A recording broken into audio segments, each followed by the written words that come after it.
ونعوذ بالله من شرور أنفسنا ومن سيئات أعمالنا من يهده الله فلا مضل له ومن يضلل فلا هادي له أشهد أن لا إله إلا الله وحده لا شريك له وأشهد أن محمدا عبده ورسوله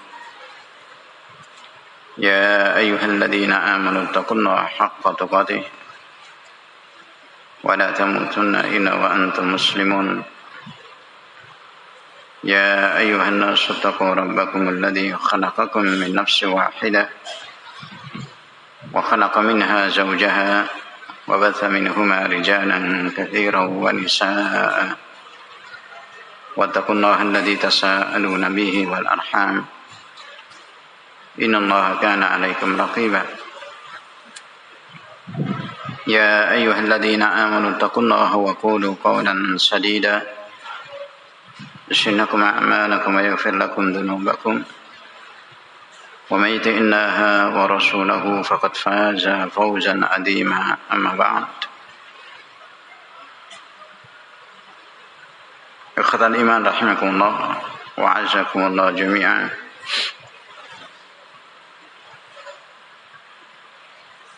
Senantiasa kita memanjatkan syukur kepada Allah dan memuji Allah Azza wa Jalla bi asma'ihil husna wa sifatihil ula atas segala nikmat yang Allah karuniakan kepada kita bimannihi wa karamihi,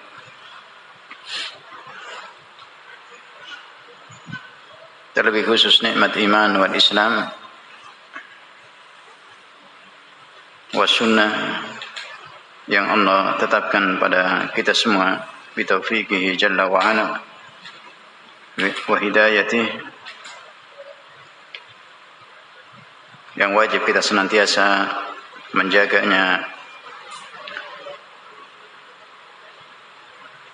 dan mensyukurinya dengan terus kita meningkatkan penghambaan ibadah kita kepada Allah Azza wa Jalla bi fi'lil awamir wa ijtinabin nawahi.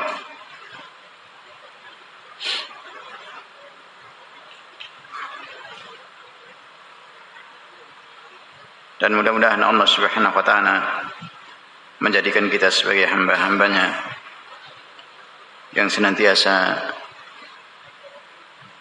mensyukuri nikmat-nikmat Allah Azza wa Jalla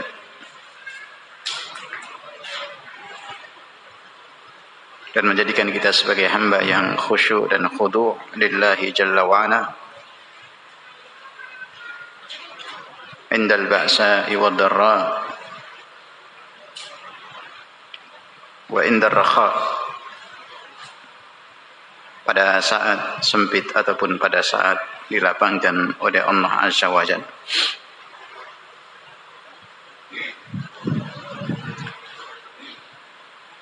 Insyaallah taala kita melanjutkan muraja'ah tafsirul Qur'anul Karim di Syekh Al-Allamah Al-Mufassir Muhammad Al-Amin Asy-Syinkiti rahimahullah.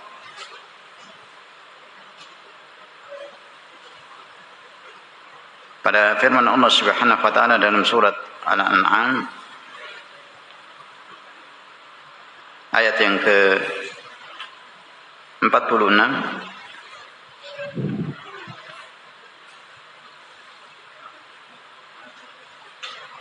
dan juga ayat yang ke-47 fi qaulillahi jalla wa ala qul ara'aytum in akhadha Allah sam'akum wa absarakum wa khatama ala qulubikum man ilahun ghairullah ya'tikum bih undur kaifa nusarriful ayati thumma hum yastifun qul ara'aytakum in ataakum adzabullahi baghtatan aw jahratan hal yuhlaku illa al-qaumud dhalimun.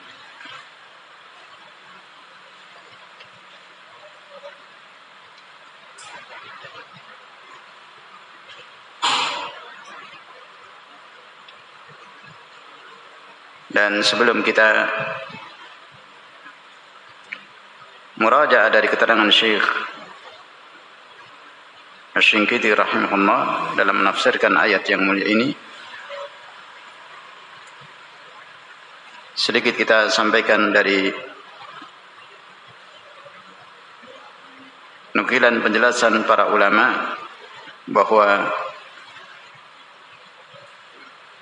mempelajari,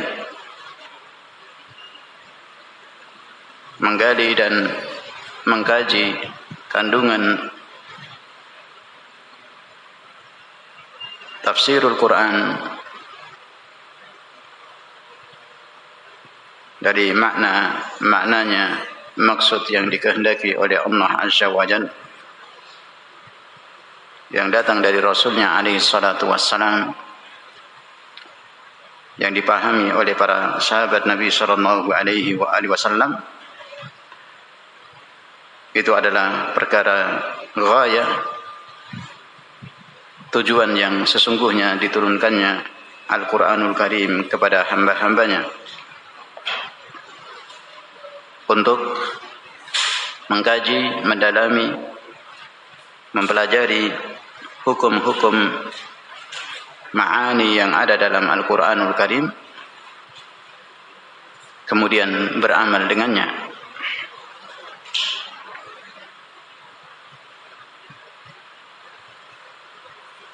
Di mana Al-Quranul Karim bukan hanya diturunkan oleh Allah Azza wa Jalla li mujarrad tilawah al-lafdiyah fahasab,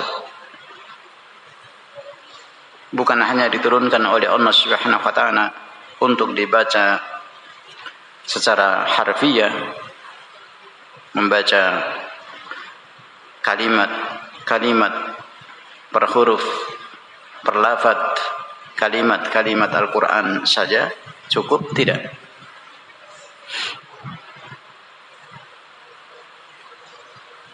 Tapi lebih umum, menyeluruh dan lebih sempurna daripada itu, maksud dan tujuan Al-Quran diturunkan oleh Allah Subhanahu wa taala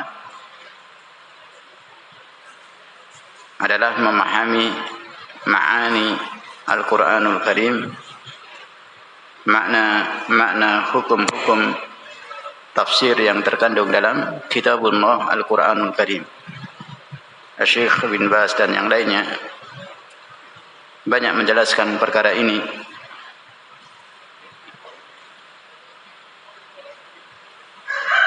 Demikian juga Syekh Asy-Syinkiti rahimahullah dan para ulama al-mutaqaddimin yang lainnya, bahwa tujuan yang sesungguhnya diturunkannya Al-Quranul Karim adalah agar umat ini, kaum muslimin, mengkaji dan memahami ma'ani, makna hukum, hikmah, ajaran yang terkandung dalam Al-Quranul Karim, mentadaburinya, mengambil pelajaran darinya, kemudian al-amalu bima fih, mengamalkan isi kandungan yang ada dalam Kitabullah Al-Quranul Karim. Huwal maksud fi inzalil Quran,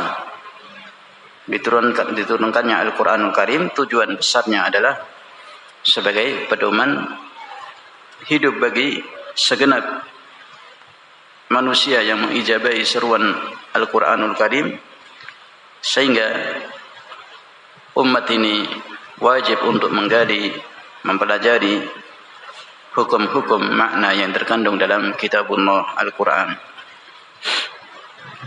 Sebagaimana dalil dalam ayat Al-Quran yang dinukil oleh para ulama fi qaulillahi jalla wa ala, Rabbana wab'ath fihim rasulan minhum yatlu alaihim ayatik wa yu'allimuhumul kitaba wal hikmah. Ayat yang mulia ini menegaskan dalil bahwa Allah Subhanahu wa taala menurunkan Al-Quranul Karim untuk dipelajari dan diamalkan isinya. Yatlu alaihim ayatik wa yu'allimuhumul kitaba wal hikmah. Bukan hanya sekedar at-tilawah al-lafdiyah, itu bagian dari tujuan diturunkannya Al-Quranul Karim. Al-maksud dari ghayah, tujuan diturunkannya Al-Quranul Karim untuk digali makna, dipahami, ditadaburi, diambil pelajaran hukum-hukum yang terkandung di dalamnya. Kemudian al-amalu bima fih, mengamalkan isi kandungan yang ada dalam hukum-hukum Al-Quranul Karim. Sebagaimana seorang yang membaca Al-Quran lafdiyah, per huruf, per kalimat, itu dihitung sebagai ibadah. Muta'abbidin, seorang hamba akan dinilai ibadah ketika dia membaca secara harfiyah, lafdiyah, ayat-ayat Al-Quranul Karim. Demikian juga mempelajari, memahami ma'ani Al-Quranul Karim, menggali isi kandungan yang ada dalam hukum-hukum Al-Quran, itu adalah ibadah kepada Allah Subhanahu wa ta'ala.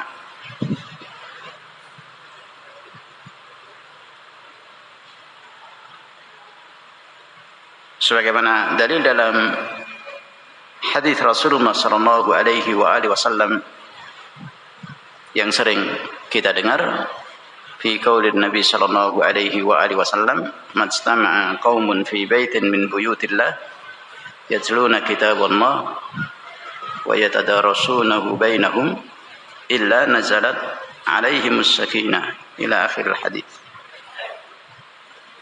Dalil ini menegaskan kepada kita membaca kitabullah, mempelajari isi kandungan dari hukum-hukum yang ada dalam Al-Quranul Karim adalah ibadah kepada Allah Subhanahu wa ta'ala. Bahkan di dalamnya terdapat keutamaan yang khusus, yang istimewa, yang dikhabarkan oleh Nabi Muhammad sallallahu alaihi wasallam.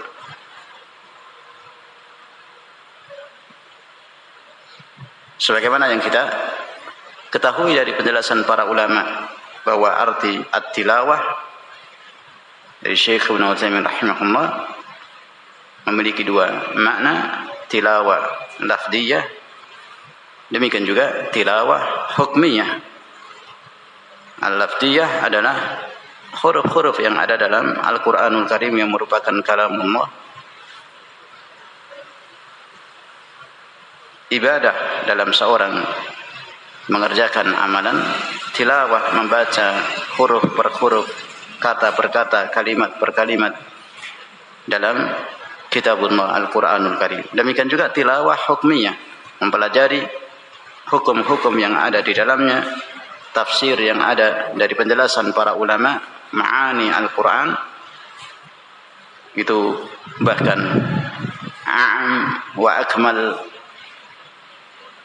yang merupakan ghayah, tujuan sesungguhnya diturunkannya kitabullah Al-Quranul Karim. Sebagaimana dijelaskan oleh Imam Mufassir Al-Imam Al-Qurtubi rahimahullah dalam tafsirnya, juz yang pertama halaman yang ke-92, beliau menegaskan wa tilawatul hukmiyah hiya al-maqsudah min at-tilawah. Jadi tilawah hukmiyah dari arti tilawah yang kedua yang dijelaskan oleh para ulama, yaitu mempelajari hukum-hukum yang terkandung di dalam Al-Quran, menggali pelajaran yang sangat luas dari pedoman hidup yang ada dalam Al-Quranul Karim, itu adalah maksud sesungguhnya diturunkannya kitabullah Al-Quranul Karim kepada Nabi Muhammad sallallahu alaihi wasallam. Laisa mujarrad tahrikul lisan, tidak hanya sekedar membaca dengan lisan lafaz-lafaznya, kalimat-kalimat Al-Quranul Karim biduni fahmin wa fiqhin wa ihtida. Beliau menjelaskan dengan tanpa memahami, mendalami, kemudian mengambil petunjuk darinya. Makna yang terkandung dalam kitabullah Al-Quranul Karim. Jadi tidak cukup hanya tilawah lafziyah. Tidak cukup hanya tilawah lafziyah. Itu bagian daripada ibadah, bagian daripada diturunkannya Al-Quranul Karim. Tapi yang lebih besar daripada itu, yang lebih umum dan lebih sempurna daripada itu, yang merupakan tujuan sebenarnya diturunkannya Al-Quranul Karim, mesti dilaksanakan, wajib untuk dikerjakan oleh muslim dan muslimah, yaitu mempelajari hukum-hukum yang terkandung di dalam Al-Quranul Karim, yang kemudian beramal dengan isi kandungan yang ada dalam Al-Quranul Karim.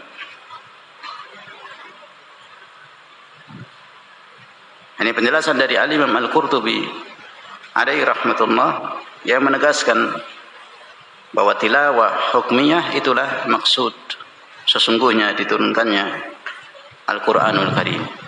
Tilawah hukmiyah dengan mengkaji, mempelajari tafsirul Quran, isi kandungan ma'ani yang ada dalam kitabullah Al-Quranul Karim.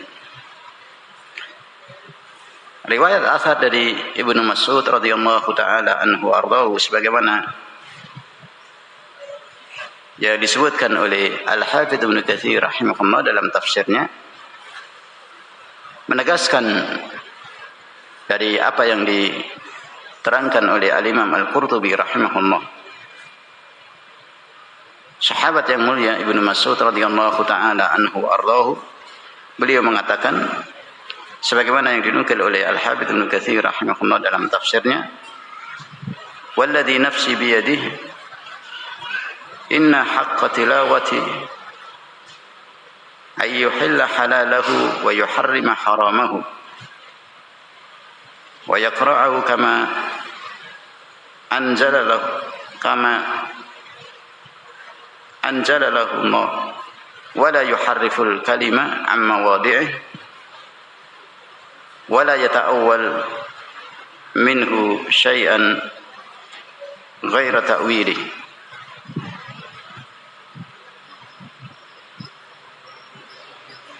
Sahabat yang mulia Ibnu Mas'ud radhiyallahu taala anhu ardhahu menegaskan, yang diawali dengan sumpah atas nama Allah Subhanahu wa taala,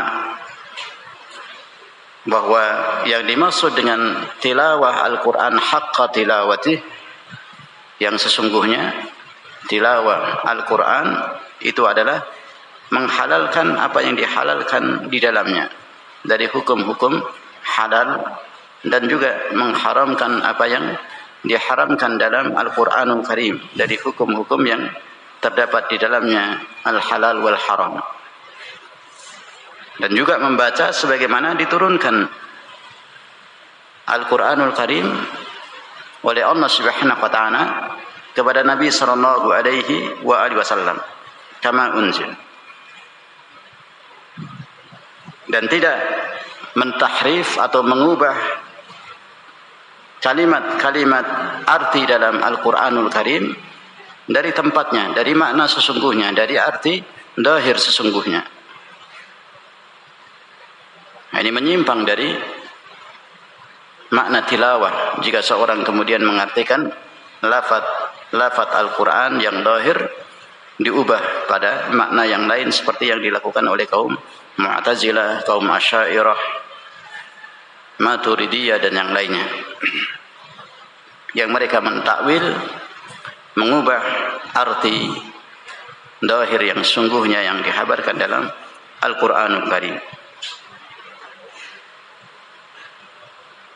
Demikian juga tidak mentakwilnya dengan takwil yang lain dari arti zahir yang dikehendaki oleh Allah Subhanahu wa taala dalam Al-Qur'anul Karim.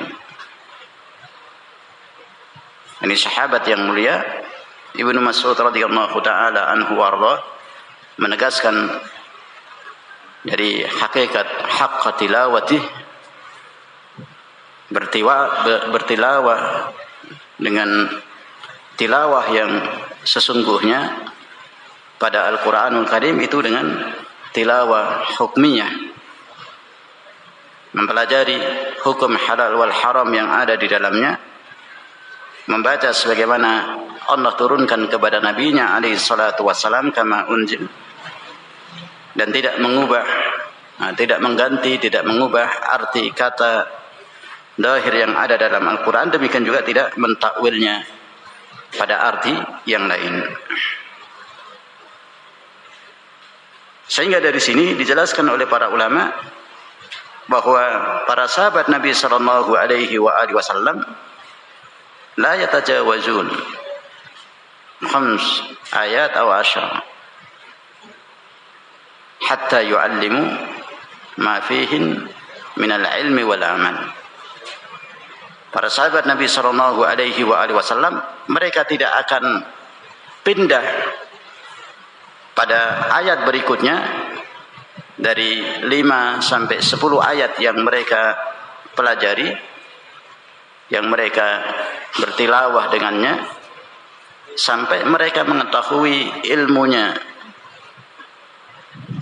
5-10 ayat tersebut, kemudian beramal dengannya.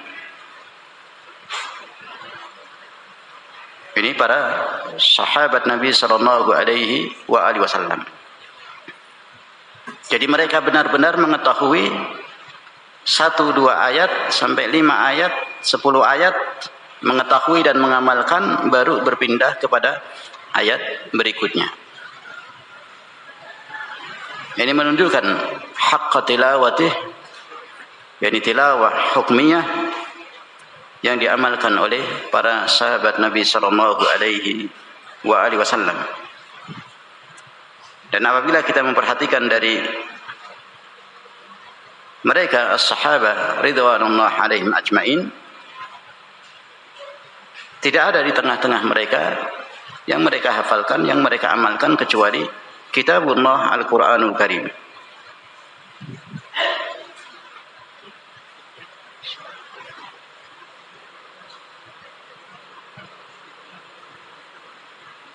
Sebagaimana yang dijelaskan oleh Syekhul Islam Ibnu Taimiyah rahimahullah dan Al-Imam Ibnu Al-Qayyim Al-Jauziyah rahimahullah,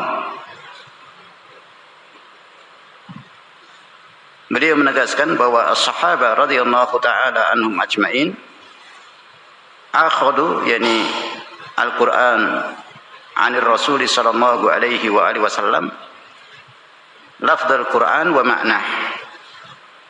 Jadi para sahabat Nabi sallallahu alaihi wasallam mereka mengambil dari Rasulullah sallallahu alaihi wasallam lafaz bacaan Al-Qur'an, demikian juga maknahu. Jadi bagaimana Al-Qur'an itu dibaca, diajarkan oleh Jibril, diturunkan oleh Allah Subhanahu wa taala kepada Nabi sallallahu alaihi wasallam, kemudian mempelajari maknanya, hukum-hukum yang terkandung di dalamnya, dan kemudian beramal dengan isinya dari hukum-hukum yang ada dalam kitabullah Al-Qur'anul Karim. Ini yang diambil oleh para sahabat Nabi sallallahu alaihi wasallam kepada beliau Rasulullah sallallahu alaihi wasallam. Ini juga ditegaskan oleh para ulama ahli tafsir seperti Al-Imam Al-Qurtubi, Al-Hafidz Ibnu Katsir rahimahullah, bagaimana as-sahabah ridwanullah alaihim ajmain mengambil Al-Qur'an haqq tilawatih, bukan hanya sekedar bacaannya, tetapi lebih daripada itu. Maksud diturunkannya Al-Qur'an adalah menggali ma'ani kitabullah, mempelajari hukum-hukum yang ada di dalamnya, kemudian al-amalu bima fi, mengamalkan apa yang terkandung dalam Al-Qur'anul Karim. Dalam keterangan yang lainnya dijelaskan oleh Al-Imam Ibnul Qayyim Al-Jauziyah rahimahullah, "Walam yakun lis-sahabati kitabun yadrusunahu wa kalamun mahfuz yatafaqqahuna fihi illa al-Qur'an wa ma sami'u min nabiyyihim wa lam yakunu idza jalasu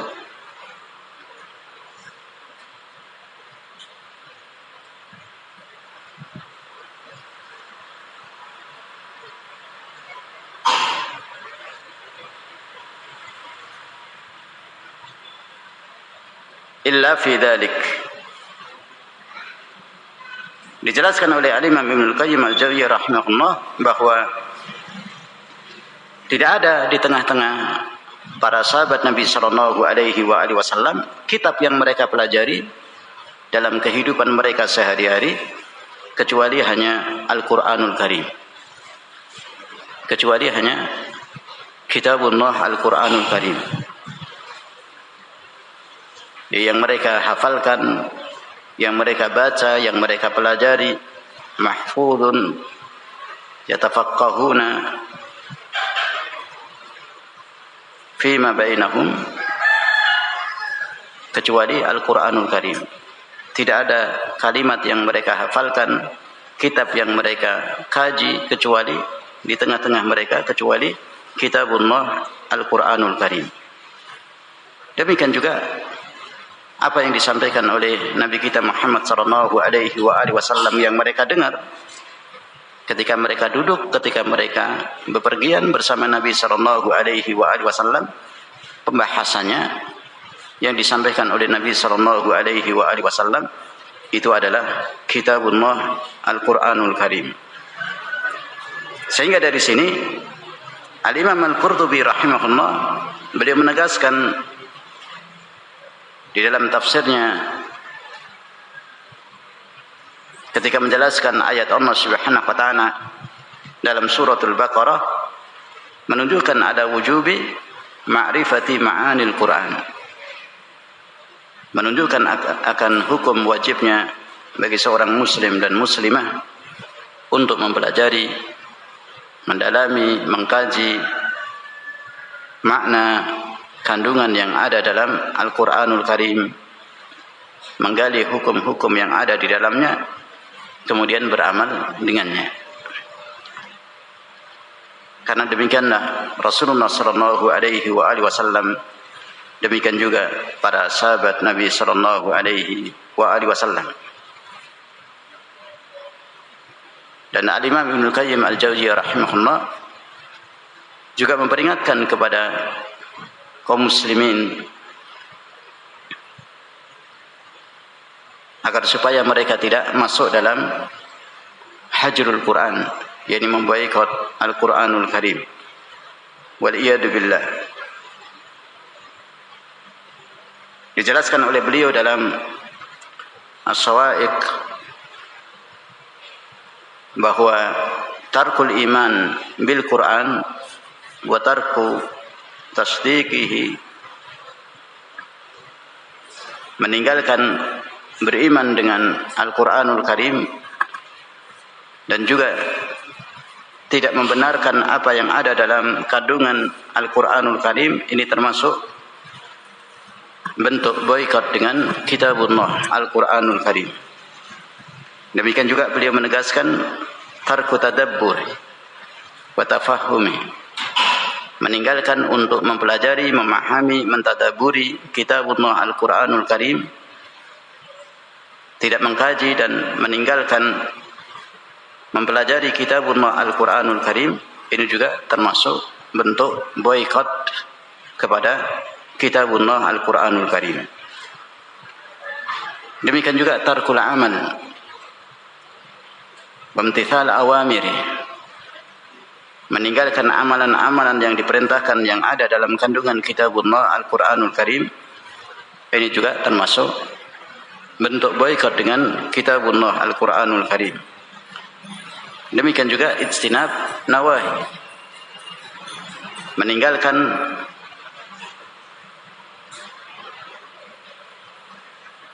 untuk tidak mempelajari peringatan-peringatan yang Allah Subhanahu wa taala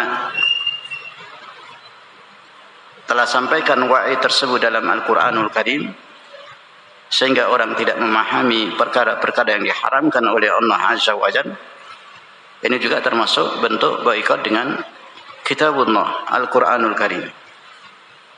Demikian juga al-udul anhu ila ghairihi min syair atau qalin atau bina atau lahwin atau ghairihi, berpaling dari Al-Quran kemudian menyibukkan diri dengan perkataan yang lainnya yang sia-sia, lahu, gina, musik, nyanyian, syair, dan kalimat-kalimat yang lainnya, buku-buku yang lainnya, kitab-kitab yang lain. Ini termasuk dari bentuk hajar, termasuk dari bentuk boikot dengan Al-Quranul Karim, sebagaimana yang dijelaskan oleh Al-Imam Ibnul Qayyim Al-Jauziyah rahimahullah. Demikian juga ditegaskan perkara ini oleh Al-Hafidz Ibnu Katsir rahimahullah dalam tafsir beliau. Bahkan sebagian salafun salih radhiyallahu taala anhum ajma'in, mereka mendahulukan terlebih dahulu dalam menghafal dan mempelajari kitabullah Al-Quranul Karim, hukum-hukum yang terkandung di dalamnya, tafsir yang terdapat dalam kalimat-kalimat Allah Jalla wa'ala di dalam Al-Quranul Karim, atas ilmu-ilmu yang lainnya, sampai dalam mempelajari ilmu hadis sekalipun. Sebagian dari salafun salih radhiyallahu taala anhum ajma'in, mereka lebih mendahulukan kitabullah Al-Quranul Karim dalam menghafalnya, demikian juga mempelajari hukum-hukum yang terkandung di dalamnya, sebagaimana yang dinukil oleh para ulama ahli tafsir dari banyak kisah sebagian salafun salih radhiyallahu taala anhum ajma'in, ketika mereka mengamalkan dalam mendahulukan kitabullah Al-Quranul Karim untuk dipelajari ma'ani, makna dan kandungan isi yang ada di dalamnya, seperti Al-Imam Ibnul Mubarak ketika datang kepadanya orang yang akan mempelajari hadis, mendapatkan hadis dari beliau, yaqtabir man jaa yatlubul hadis indahu fil Quran wa ba'du ma'anihi. Beliau menguji terlebih dahulu orang yang akan mengambil hadis darinya, menguji terlebih dahulu dengan Al-Quran dan makna yang terkandung di dalamnya. Al-Imam Ibn Abdul Bar dan yang lainnya demikian. Mereka lebih mendahulukan dalam menggali, mempelajari, menghafal kitabullah Al-Quranul Karim daripada hadis-hadis Rasulullah sallallahu alaihi wasallam. Ini menunjukkan bagaimana pentingnya tilawah hukmiyah, sebagaimana yang dijelaskan oleh para ulama.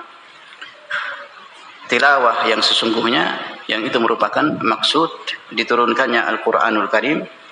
Jadi tidak hanya sekadar mujarrad at-tilawah al-lafdiyah, tidak sekadar kita mempelajari cara membaca Al-Quran dengan tajwid yang benar, tetapi lebih daripada itu, a'am wa akmal, lebih umum maksud daripada tujuan diturunkannya Al-Quranul Karim itu untuk dipelajari hukum-hukumnya, kemudian al-amalu bima fi, beramal dengan kandungan yang ada dalam kitabullah Al-Quranul Karim. Ini ikhwatul iman rahimakumullah, dari yang kita nukilkan dari keterangan para ulama berkaitan dengan at-tilawah, makna at-tilawah yang sesungguhnya, sehingga kita bisa mengambil pelajaran dalam kita mengkaji murajaah tafsirul Quran. Sesungguhnya itu adalah bagian yang paling besar maksud diturunkannya kitabullah Al-Quranul Karim, yaitu untuk dipelajari tafsirnya, dipelajari hukum-hukum yang ada di dalamnya, kemudian al-amalu bima fih.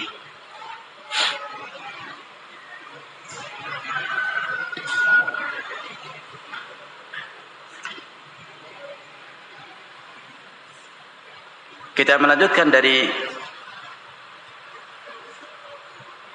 penjelasan tafsir Syekh Asy-Shinqiti rahimahullah dari ayat Allah Subhanahu wa taala dalam surat Al-An'am ayat yang ke-46. Qul ara'aytum in akhadallahu sam'akum wa absarakum wa khatama ala qulubikum man ilahun ghairullah ya'tikum bih undur kaifa nusarriful ayati thumma hum yastifun. Sebagaimana yang telah kita bahas dari keterangan Syekh rahimahullah, ayat ini menegaskan bentuk tahdid, ancaman dari Allah.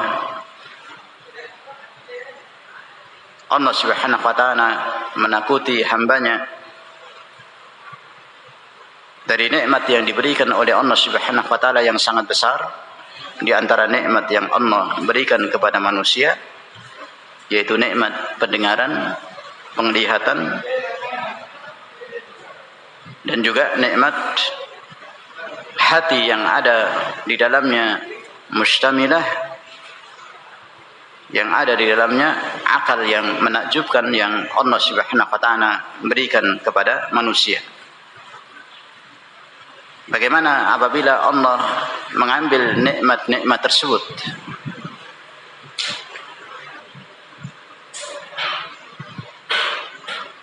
Apakah ada selain Allah Subhanahu wa taala yang kalian ibadahi? Orang-orang kafir, orang-orang musyrikin yang bisa mengganti nikmat-nikmat tersebut jika Allah mengambilnya. Diambil kedua telinganya, diambil kedua matanya, diambil akalnya. Apakah ada alihatun min dunillah yang bisa memberi dan mengganti nikmat-nikmat tersebut jika Allah Subhanahu wa taala mengambilnya? Dan kita telah mengetahui dari dua makna Allah Subhanahu wa taala mengambil kenikmatan tersebut, baik mengambil secara keseluruhan dari alat pendengaran, alat penglihatan, demikian juga akal yang ada dalam hati, ataupun fungsinya yang diambil oleh Allah Subhanahu wa taala, yang ditiadakan oleh Allah Subhanahu wa taala. Tidak ada alihatun min dunillah, sesembahan selain Allah yang bisa mengganti, mendatangkan kenikmatan tersebut.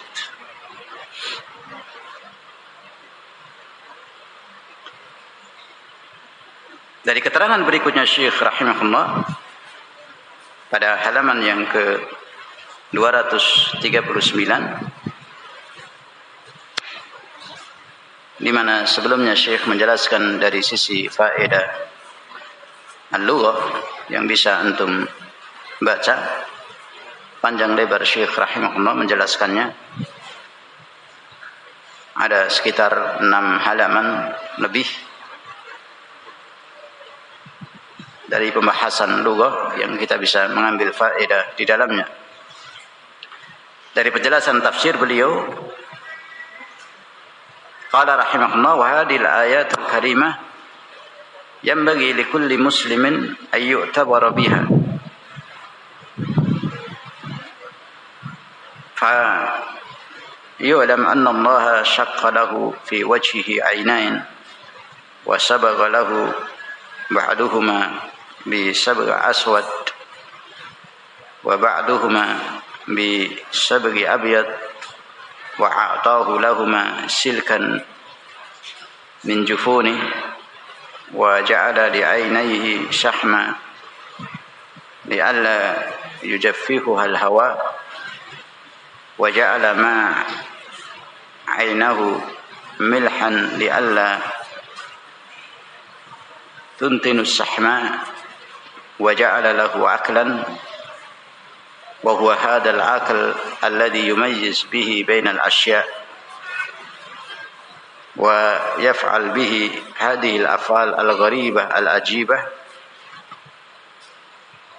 وأعطاه حاسة السماء كل هذا عطاء له ليبدل هذه النعم فيما يرضى ربه جل وعلا. Dijelaskan oleh Syekh rahimahullah, ayat yang mulia ini seyogyanya bagi seorang muslim, muslimah untuk mengambil pelajaran yang besar darinya.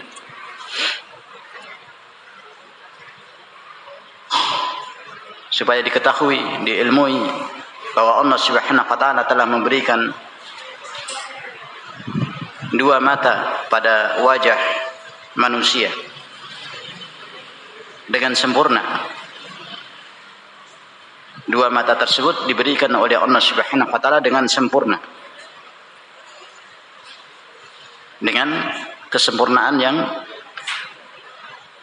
Allah Subhanahu wa taala berikan padanya, penjagaan yang Allah berikan kepadanya, demikian juga keindahan yang ada pada kedua mata yang Allah berikan pada wajah manusia.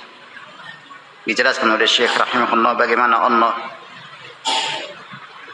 membuat mata sedemikian rupa, ada bagian yang putih, ada bagian yang hitam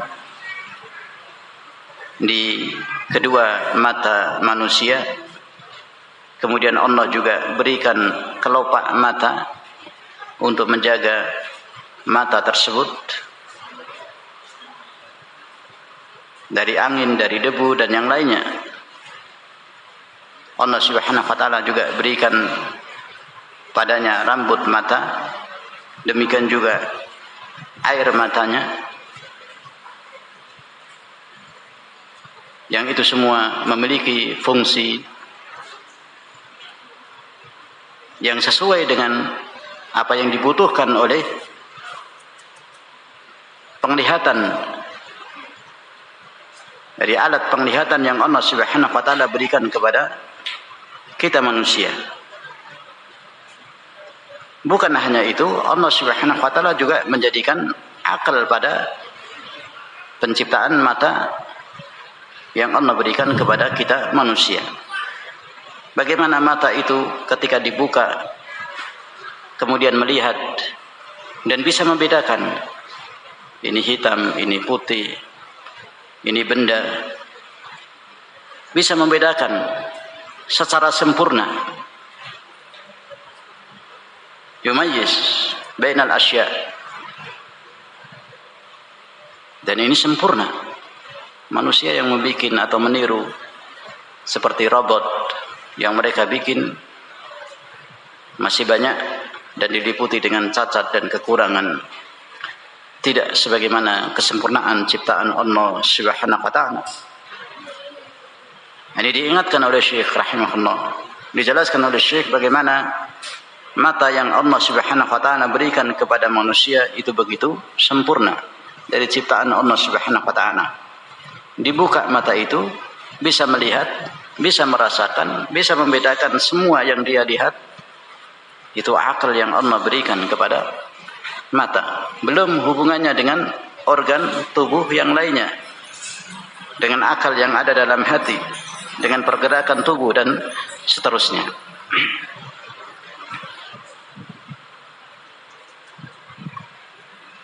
Qala rahimahullah, alladhi yumayyiz bihi bainal asya' wa yaf'al bihi hadhihi al-af'al al-gharibah al-ajibah.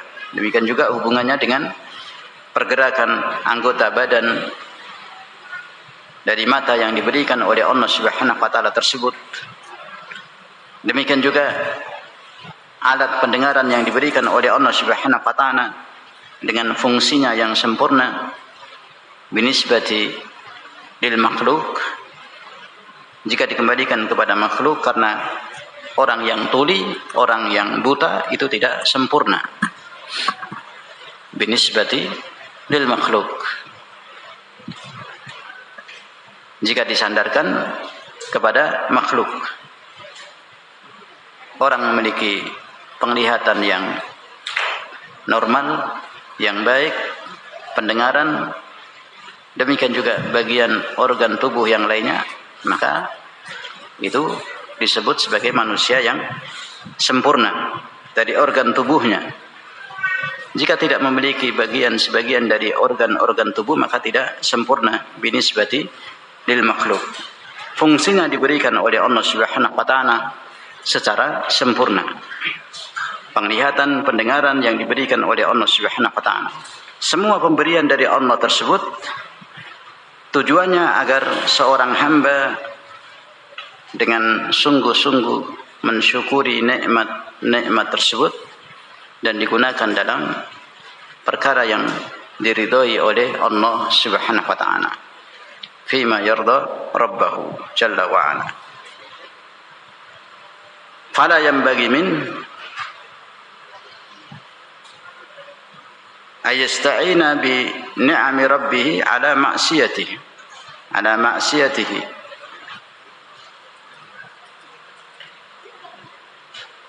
fahada amalun la yaliku bi'akil. Jadi tidak pantas ketika seorang hamba menggunakan nikmat-nikmat yang diberikan oleh Allah Subhanahu wa taala tersebut yang begitu sempurna dari alatnya, demikian juga fungsinya yang diberikan oleh Allah Subhanahu wa taala untuk berbuat maksiat kepada Allah Subhanahu wa taala, untuk perkara-perkara yang diharamkan oleh Allah Subhanahu wa taala. Fahada amalun la yaliku bi'aqil. Ini amalan yang tidak bisa dinalar oleh akal. Kemudian juga diingatkan oleh Syekh rahimahullah, yulahid qudratullah wa 'azamatuh wa jalaluh annahu qadir ala ayanzi'a minhu as-sam' wal basar wal aql. Diingatkan juga oleh Syekh rahimahullah bahwa kekuasaan Allah yang maha sempurna, yang maha mutlak, keagungan dan ketinggian Allah azza wa jalla, Allah berkuasa dan itu mudah bagi Allah untuk menghapus nikmat-nikmat tersebut, mengambil nikmat-nikmat tersebut, baik secara adatnya, pendengaran alatnya, dan juga fungsinya, atau fungsinya saja yang dihilangkan oleh Allah Subhanahu wa taala. Punya mata tetapi tidak bisa melihat, buta. Punya telinga tetapi tidak bisa mendengar. Punya akal yang ada dalam hati tetapi hilang akalnya. Gila. Hilang akalnya. Bisa Allah Subhanahu wa taala dengan mudah mengambil kenikmatan tersebut, fayatrukuhu kal jamadi. La yasma'u syai'an wa la yubsiru syai'an wa la ya'kilu syai'an. Maka Allah jadikan dia sebagai manusia yang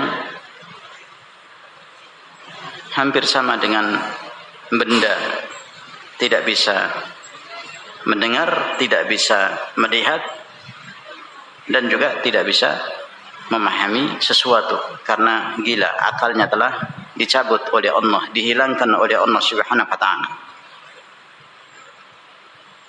Di saat yang demikian, maka Allah Subhanahu wa taala menantang mereka, orang-orang musyrikin, orang-orang kafirin. Apakah ada aliha min dunillah yang kalian ibadahi, yang kalian sembah, sesembahan selain Allah, yang bisa mengganti, mendatangkan nikmat-nikmat tersebut? Hanya Allah Subhanahu wa taala yang bisa memberikan kenikmatan tersebut kepada manusia. Man ilahun ghairullah ya'tikum bih. Tidak ada selain Allah Subhanahu wa taala yang bisa mengganti, memberikan kenikmatan-kenikmatan tersebut.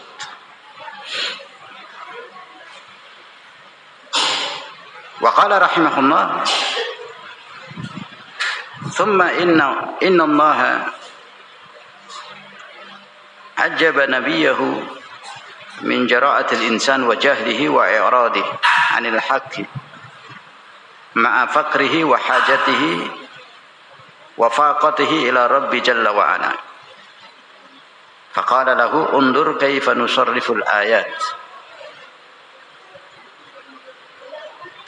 Ini ayat berikutnya.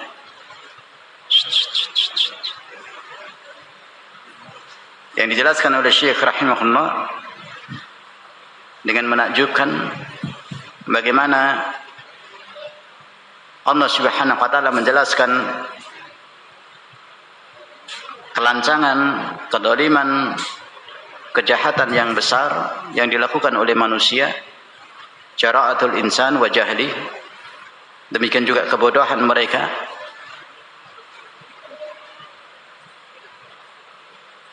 Mereka berpaling dari al-haq, berpaling dari Allah Subhanahu wa taala, berpaling dari seruan para nabi dan rasul yang menyerukan wahyu kepada mereka untuk mentauhidkan Allah dan membuang segala macam bentuk kekufuran dan kesyirikan.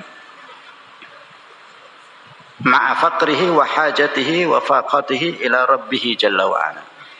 Padahal mereka adalah hamba yang fakir, hamba yang miskin, hamba yang lemah dari segalanya, butuh kepada Allah Subhanahu wa taala, bergantung kepada Allah Subhanahu wa taala. Ini hal yang di luar nalar akal sehat yang ada pada mereka orang-orang kafir, yang sangat mengherankan yang ada pada mereka orang-orang kafir.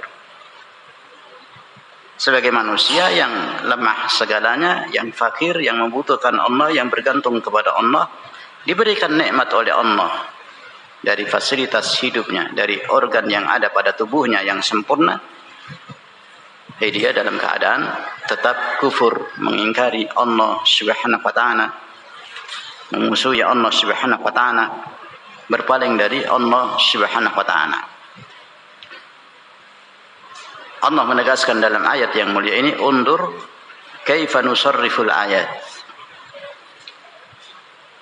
Pelajaran yang besar yang diberikan oleh Allah Subhanahu wa taala untuk memperhatikan bagaimana Allah Subhanahu wa taala memberikan segalanya kepada mereka dari semua cara yang sempurna yang Allah Subhanahu wa taala berikan kepada mereka untuk mengingatkan mereka kembali kepada Allah. Nusarriful ayat. Arti dari kalimat nusarriful ayat dijelaskan oleh Syekh rahimahullah, huwa naqluha min halin ila halin bi asalib wadihatin bayyinatin. Taratan ya'ni bil wa'id wa taratan bil wa'd wa taratan bil ibtila'i bis sarra'i wa taratan bid dharra wa anwa'i mukhtalifah min jihat mukhtalifah. Lihatlah bagaimana kami, yakni Allah Subhanahu wa taala, memberikan peringatan kepada mereka dari semua cara. Nusarriful ayat, dari semua cara Allah Subhanahu wa taala memberikan peringatan kepada mereka, dari satu keadaan ke keadaan yang lainnya, dari satu cara ke cara yang lainnya, dengan jelas, dengan sempurna Allah Subhanahu wa taala berikan peringatan kepada mereka. Dijelaskan oleh Syekh rahimahullah, terkadang Allah memperingatkan mereka dengan diturunkannya para nabi dan rasul, wa taratan bil wa'd. Terkadang Allah Subhanahu wa taala memberikan peringatan kepada mereka dengan janji, wa innallaha la yukhliful mi'ad. Allah sebagai zat yang tidak pernah menyelisih janjinya. Jadi dengan wa'id atau wa'd, dengan peringatan, atau dengan janji yang diberikan oleh Allah. Apabila mereka beriman kepada Allah, Allah akan memberikan balasan yang dilipat gandakan oleh Allah Subhanahu wa taala pahala kepada mereka. Terkadang juga Allah Subhanahu wa taala memperingatkan mereka dengan cara yang lain, yakni dengan cobaan dan ujian yang diberikan oleh Allah, baik kelapangan atau kesempitan. As-sarra wa dharra. Al-bas wa dharra, demikian juga as-sarra, ar-rakha, kesempitan atau kelapangan yang Allah Subhanahu wa taala berikan kepada mereka. Sebagaimana yang telah kita bahas pada ayat sebelumnya, bi anwa'in mukhtalifatin min jihatin mukhtalifah. Dengan macam-macam cara Allah Subhanahu wa taala peringatkan mereka, demikian juga dari sisi-sisi yang berbeda-beda. Allah Subhanahu wa taala telah berikan peringatan, nasihat kepada mereka, orang-orang kafir. Kaifa nusarriful ayat. Tetapi wal iyadu billah, keadaan mereka sebagaimana yang Allah tegaskan di akhir ayat yang mulia ini, thumma hum yastifun. Kata thumma itu lil ibti'ad, yang menunjukkan jauhnya mereka. Kemudian setelah itu, di mana mereka menjadi orang-orang yang yastifun. Yastifun sebagaimana yang dijelaskan oleh Syekh rahimahullah, maknanya yu'ridun, yusaddun anillahi jalla wa ala. Mereka tetap menjadi orang-orang yang berpaling dari petunjuk Allah Subhanahu wa taala, dari semua cara yang diberikan oleh Allah Subhanahu wa taala kepada mereka. Mereka tetap dalam kekufurannya, mereka tetap dalam kesyirikannya, mereka tetap membangkang kepada Allah, demikian juga Rasulnya sallallahu alaihi wa alihi wasallam. Padahal mereka sebagai hamba dari sisi yang lain, sebagai hamba yang fakir, yang miskin, yang lemah, yang bergantung, yang butuh kepada Allah Jalla wa'ala. Ini sudah di luar batas, sudah melampaui batas, sehingga Allah Subhanahu wa taala binasakan mereka. Allah tidak mendolimi mereka sedikit pun, tetapi mereka lah yang mendolimi diri mereka sendiri. Sehingga dijelaskan oleh Syekh rahimahullah, yasta'id indal uqul as-salimah. Jadi secara nalar, secara akal sehat, perbuatan mereka ini sudah tidak bisa dinalar lagi. Tidak bisa dinalar lagi. Sudah keluar dari kewajaran, sudah keluar dari batas. Kenikmatan fasilitas hidup sudah diberikan oleh Allah. Peringatan kepada mereka sudah diberikan oleh Allah, diutus para nabi dan rasul. Dan Allah Subhanahu wa taala bukan satu dua cara dalam memperingatkan mereka, sekian banyak anwa mukhtalifah mutaaddidah, sekian cara, sekian macam peringatan yang diberikan oleh Allah Subhanahu wa taala, dari mulai kesempitan, kelapangan, sudah diberikan oleh Allah Subhanahu wa taala janji ataupun peringatan dari Allah melalui lisan Rasulnya sallallahu alaihi wa alihi wasallam. Semua cara yang diberikan oleh Allah Subhanahu wa taala agar mereka menjadi orang-orang yang kembali kepada Allah. Tsummahum yastifun. Tapi mereka orang-orang kafir waliyadu billah justru tambah jauh dalam jalan mereka, justru tambah keras penyimpangan mereka, permusuhan mereka kepada Allah dan Rasulnya alaihi salatu wassalam. Ini di luar akal sehat. Qala rahimahullah, ayyakuna Allah ma'a 'azamatihi wa jalalihi wa ma'a ma yuhsin bihi ila al-insan yusarrifu lahu al-ayat wa wa ma'a hadza huwa yastif. Jadi sudah keterlaluan, sudah di luar kewajaran.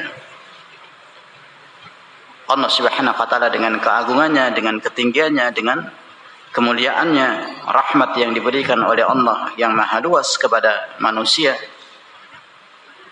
Demikian juga kebaikan, ihsan yang diberikan oleh Allah kepada manusia. Demikian sempurna, mereka diperintahkan untuk mensyukuri nikmat-nikmat tersebut, diperintahkan untuk menyembah hanya kepada Allah Subhanahu wa taala. Dan Allah melakukan yang demikian dengan cara bukan hanya satu dua dalam menyeru mereka, sebagaimana yang dijelaskan oleh Syekh rahimahullah, wa ma'a hada huwa yastif. Di dalam seruan yang demikian besar, yang demikian sempurna, ihsan yang diberikan oleh Allah, tapi hamba tersebut, manusia, orang kafir tersebut dalam keadaan dia yu'rid anillahi jalla wa ala, berpaling dari Allah Subhanahu wa ta'ala. Ini sudah di luar batas, sudah di luar nalar, sehingga mereka dibinasakan, diadab oleh Allah Subhanahu wa ta'ala.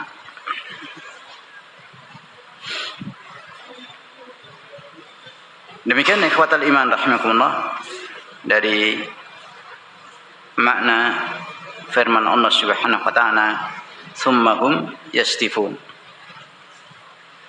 Dan kemudian mereka, orang-orang kafir, menunjukkan jauhnya mereka kata summa, sebagaimana yang dijelaskan oleh para ulama ahli lughah, mereka dalam keadaan berpaling, tetap berpaling dari Allah Subhanahu wa ta'ala, sebagaimana yang dijelaskan oleh Syekh rahimahullah. Nah, kita cukupkan dulu sampai di sini dari faedah tafsir yang kita baca dari Syekh Asy-Shinqiti rahimahullah.